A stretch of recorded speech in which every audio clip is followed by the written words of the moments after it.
തെരഞ്ഞെടുപ്പ് അടുക്കുമ്പോൾ സർക്കാർ നടത്തുന്ന ഉദ്ഘാടന മാമാങ്കം, മഹാമഹം എന്നൊക്കെ പറയാം. അത് പദ്ധതികളുടെ ഉദ്ഘാടനം, നിർമ്മാണം പൂർത്തിയാക്കി എന്ന മട്ടിൽ പദ്ധതികളുടെ ഉദ്ഘാടനമുണ്ട്.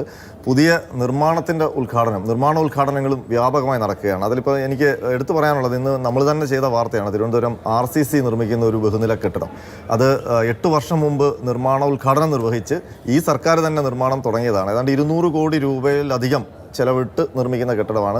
കഴിഞ്ഞ ദിവസം മുഖ്യമന്ത്രി പിണറായി വിജയനാണ് അതിൻ്റെ ഉദ്ഘാടനം നിർവഹിച്ചത്. അതായത് കെട്ടിടം പൂർത്തിയാക്കി ഉദ്ഘാടനം നിർവഹിച്ച് നാടിന് സമർപ്പിച്ച ചടങ്ങായിരുന്നു. അതിനുശേഷം നമ്മളുടെ റിപ്പോർട്ടർ അമൽ അവിടെ ചെന്ന് ഇന്ന് കാണിച്ചിട്ടുണ്ട് അതിൻ്റെ ദൃശ്യങ്ങൾ. അവിടെ ഇതര സംസ്ഥാന അതിഥി തൊഴിലാളികൾ അവിടെ കട്ടയടുക്കി ഭിത്തി പണിയുന്നതേ ഉള്ളൂ. വലിയ സംവിധാനങ്ങളൊക്കെ ഒരുക്കി അതിൻ്റെ പേര് മാത്രം നല്ല വൃത്തിയായിട്ട് എഴുതിയിട്ടുണ്ട്. അപ്പം ഞാൻ പറയുന്നത്, ഇപ്പോൾ സർക്കാർ ഒരുപാട് പദ്ധതികൾ ഈ 10 വർഷം നീണ്ട ഭരണത്തിനിടയിൽ ചെയ്തിട്ടുണ്ട്.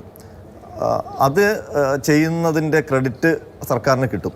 പക്ഷേ അതിനിടയിൽ ഈ അസ്ഥിപഞ്ജരങ്ങളായി നിൽക്കുന്ന പദ്ധതികൾ നിർമ്മാണം പൂർത്തിയാക്കിയെന്ന മട്ടിൽ അവതരിപ്പിക്കപ്പെടുമ്പോൾ അത് തെരഞ്ഞെടുപ്പിൽ അതൊരു വലിയ ക്യാമ്പയിനായിട്ട് മാറും. അല്ല, അതിലൊരു മറുവാദം ഉള്ളത്, ഇപ്പോൾ അത് ഏത് കാലത്തും അങ്ങനെ ആയിരുന്നില്ലെന്നാണ്. ഇപ്പൊ കണ്ണൂർ എയർപോർട്ട് ഉമ്മൻചാണ്ടി ഉദ്ഘാടനം ചെയ്യുമ്പോൾ അവിടെ വിമാനം പോയിട്ട് ഓട്ടോറിക്ഷ പോലും ആ റൺവേയിലൂടെ ഓടാൻ സാഹചര്യം. കൊച്ചി മെട്രോ ഉമ്മൻചാണ്ടി ഉദ്ഘാടനം ചെയ്തു. പക്ഷേ കൊച്ചി മെട്രോയിലൂടെ ട്രെയിൻ ഓടിയത് പിന്നെയും 7 മാസം കഴിഞ്ഞാണ്. CPM അതിനെ രൂക്ഷമായി അല്ല, അങ്ങനെ വിമർശിച്ച ഒരു ഗവൺമെന്റ് ആണ്. അതാണ് അതിനകത്ത് പോയിന്റ്. അങ്ങനെ ഇപ്പം എനിക്ക് ഓർമ്മയുണ്ട്, ഞാൻ ഈ കഴിഞ്ഞ ഉമ്മൻചാണ്ടി സർക്കാരിൻ്റെ ആ കണ്ണൂർ വിമാനത്താവളത്തിൻ്റെ ഉദ്ഘാടനം നടത്തിയതിന് ശേഷം ആ ഇലക്ഷൻ ക്യാമ്പയിൻ്റെ സമയത്ത് ഗുലാം നബിയുടെ കൂടെ അതിൻ്റെ മുകളിൽ കൂടി അദ്ദേഹത്തിൻ്റെ ഒരു ഇലക്ഷൻ ക്യാമ്പയിൻ്റെ ഹെലികോപ്റ്ററിൽ പോയതാണ്. അപ്പോൾ ആ എയർപോർട്ടിൻ്റെ ഇത് കണ്ടിട്ട് ഗുലാം നബി പറഞ്ഞു, ഇത് ഇനിയും സമയമെടുക്കും, ഇതൊന്നും ആയിട്ടില്ല, ഇതാണ് അവർ ഉദ്ഘാടനം ചെയ്തതെന്ന് എൻ്റെ അടുത്ത് ചോദിച്ചതാണ്.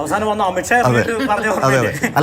അല്ല നമ്മൾ പറയുന്നത്, ഇപ്പം ഇടത് സർക്കാർ, ഇപ്പം UDF അങ്ങനെ ചെയ്തു. അതിനെ അന്ന് ഏറ്റവും കൂടുതൽ വിമർശിച്ച അതേ പാർട്ടി ഭരിക്കുന്ന, അതേ മുന്നണി ഭരിക്കുന്ന പിണറായി സർക്കാർ, അവരിറങ്ങുമ്പം ഇതുപോലെ കുറേ അസ്ഥിപഞ്ജരങ്ങൾ ഉണ്ടാക്കി വെച്ചിട്ട് ഞങ്ങൾ നിർമ്മാണം പൂർത്തിയാക്കിയെന്ന് പറഞ്ഞു പോകുന്നതിൽ വിരോധാഭാസമാണ് ചൂണ്ടിക്കാണിച്ചത്. മാത്രമല്ല, ഇപ്പോൾ കഴിഞ്ഞ ദിവസം തിരുവനന്തപുരത്ത് ഒരു മന്ത്രിയുടെ മണ്ഡലത്തിൽ 8 കോടിയുടെ തോട് നവീകരണ നിർമ്മാണോദ്ഘാടനമാണ്. ആ തോട് നവീകരണത്തിനുള്ള പദ്ധതിയും അതിൻ്റെ തുകയൊക്കെ അനുവദിച്ചിട്ട് കാലം കുറയായി. ഇതാ ഇപ്പോൾ പോകാൻ നേരം ഓടി വന്നിട്ട് ഒരു JCB കൊണ്ടുവന്ന് അതിലെ പായലെല്ലാം കോരി കരക്കി വെച്ചിട്ട് നിർമ്മാണോദ്ഘാടനം എന്ന് പറഞ്ഞൊരു വേദി സംഘടിപ്പിക്കുകയാണ്. ഈ ജനങ്ങൾ പൊതുവെ അരണബുദ്ധിയുള്ളവരാണ്, അവരും ചെയ്തൊക്കെ മറന്നു പോകും. അപ്പോൾ ആ അടുത്ത് തന്നെ പെട്ടെന്നൊരു ഉദ്ഘാടനം നടത്തി കഴിഞ്ഞാൽ അതിൻ്റെ ഒരു ടെമ്പോയിൽ തെരഞ്ഞെടുപ്പിനെ നേരിടാമെന്നുള്ളൊരു രാഷ്ട്രീയ തന്ത്രമായിരിക്കും. അതുകൊണ്ട് ഞങ്ങളുടെ നാട്ടിലെ ഒരു പമ്പയാറിന് കുറേ ഒരു പാലം ഉണ്ടായിരുന്നു. ആ പാലം ആദ്യത്തെ വട്ടം ഒരു സൈഡിൽ ഒരാൾ ഉദ്ഘാടനം ചെയ്തു, ഒരു MLA ഉദ്ഘാടനം. അത് കഴിഞ്ഞപ്പോൾ ലോക്സഭാ തെരഞ്ഞെടുപ്പ് വന്നത്. അപ്പോൾ എന്ത് ചെയ്തു, അപ്പുറത്തെ സൈഡ് MP വന്ന് ഉദ്ഘാടനം ചെയ്തു. അപ്പോൾ പാലം ഉണ്ടല്ലോ. അനന്തം പറഞ്ഞ എന്താന്ന് പറഞ്ഞാൽ, ഇതിപ്പോ കഴിഞ്ഞ 10 വർഷത്തിനിടയിൽ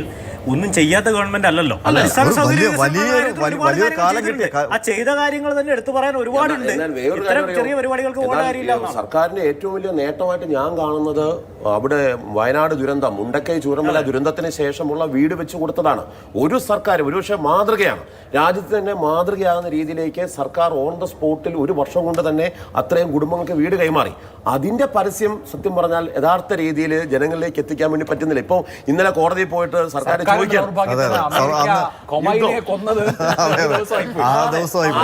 അത് ഒരിക്കലും ആരും പ്രതീക്ഷിക്കാത്ത രീതിയിലാണ്. മാത്രമല്ല, അത് നേരത്തെ നിശ്ചയിച്ച ദിവസം നടന്നിരുന്നെങ്കിൽ അത് കുറച്ചുകൂടി ജനങ്ങളിലേക്ക് എത്തുമായിരുന്നു. അത് മാറ്റിവെച്ചു, ആ ഡേറ്റ് മാറ്റി വെക്കുകയൊക്കെ ചെയ്തു. അത് കുറച്ചുകൂടെ പൂർത്തീകരിക്കാൻ ഉണ്ടായിരുന്നു എന്നുള്ളതാണ് മാറ്റിവെച്ചത്. അല്ല, ഞാൻ പറഞ്ഞത്, ആ നേട്ടം സർക്കാരിന് ജനങ്ങളിൽ എത്തിക്കണമെങ്കിൽ ഇപ്പോൾ കോടതിയുടെ അനുമതി വേണം. ഞങ്ങൾ ഇവർക്ക് ഒരു നന്ദി അറിയിച്ചോട്ടെ എന്ന് പറയണം. അത്തരം ഒരു കാലഘട്ടത്തിൽ എന്ത് കിട്ടുന്നോ അതെല്ലാം ഉദ്ഘാടനം ചെയ്യുക, ആൾക്കാരെ കൂട്ടുക എന്നുള്ള ഒരു പ്രക്രിയയാണ് നടന്നുകൊണ്ടിരിക്കുന്നത്. അത് ശരിയാണെന്ന് ചോദിച്ചാൽ ശരിയല്ല എന്ന് തന്നെയാണ് മറുപടി. ഉദ്ഘാടനം ചെയ്യും എന്ന് 5 കൊല്ലം മുമ്പ് പ്രതീക്ഷിച്ച ഒരു വലിയ സംഗതി ഉണ്ട്. അത് ദേശീയപാത ഒരറ്റം മുതൽ മറ്റേ അറ്റം വരെ തുറന്നു കൊടുക്കാൻ കഴിഞ്ഞിരുന്നെങ്കിൽ, അതിന്റെ ഉദ്ഘാടനം നടത്തിയിരുന്നെങ്കിൽ അതിനേക്കാൾ വലിയൊരു ക്യാമ്പയിൻ വരെ ഉണ്ടാകും.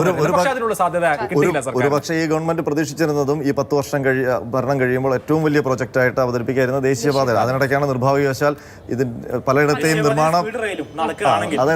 നിർമ്മാണത്തിൽ അപാകതകൾ കൊണ്ട് പല ഭാഗത്തും ദേശീയപാത ഇടിഞ്ഞു പോവുകയും നിർമ്മാണം പൂർത്തിയാക്കാൻ പറ്റാതെ പോവുകയും സമയം നീണ്ടുപോവുകയൊക്കെ ചെയ്തു. അതാണ് അതിനകത്ത് തിരിച്ചടിയായത്.